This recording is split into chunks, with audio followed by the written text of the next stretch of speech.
Well, it is a very busy weekend with outdoor events taking place all around Western Mass. I'm so eager about this. I gotcha. But it's also going to be hot and potentially dangerous. Western Mass News reporter Taylor Jacobs has some important information before you head out in the heat. Western Mass News cameras were there on Wednesday afternoon as preps for the 39th annual Dashinki Festival in Pokemass in Springfield were underway. Tents going up, pierogies ready to thaw, empty water bottles, perhaps the most common sight of it all. Event organizers tell us that on Saturday they'll be closely watching for triple-digit heat and ready to move everything inside the Immaculate Conception Church where these air conditioners are buzzing should things become too much. It varies day to day. We spoke with Springfield's Fire Commissioner B.J. Calvi ahead of the event.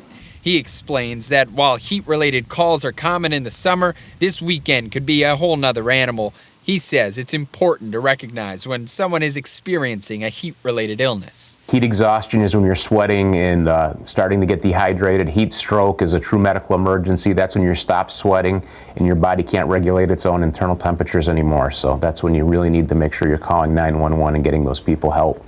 Calvi stresses there are ways to avoid becoming a statistic. Make sure they're wearing loose-fitting clothing, that they're cool, that they're drinking plenty of water, that they're staying hydrated.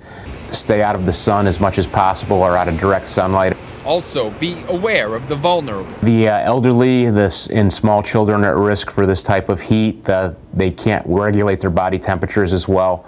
Calvi adds this goes for all public events this weekend, but especially for those taking place between 3 and 6 p.m. That's when the heat really ramps up.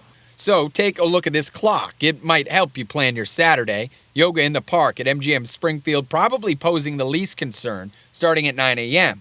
But 2 hours later, a convoy of hope kicks off in Chicopee. The Dashinki Festival in Pokemass starting at noon and running through 8. That's peak heat for most of the day. At 6, things start to cool down, but try telling that to the runners in the Wounded Warrior Project 5K over in Southwick. And back at MGM, they wrap up Saturday with a summer concert series at 9 p.m. Probably a little less hot after the sun goes down, early and late. Those are the times Calvi says folks should target for plans. Pay attention to those around them. Take care of yourself. Make sure you're well hydrated. Taylor Jacobs, Western Mass News.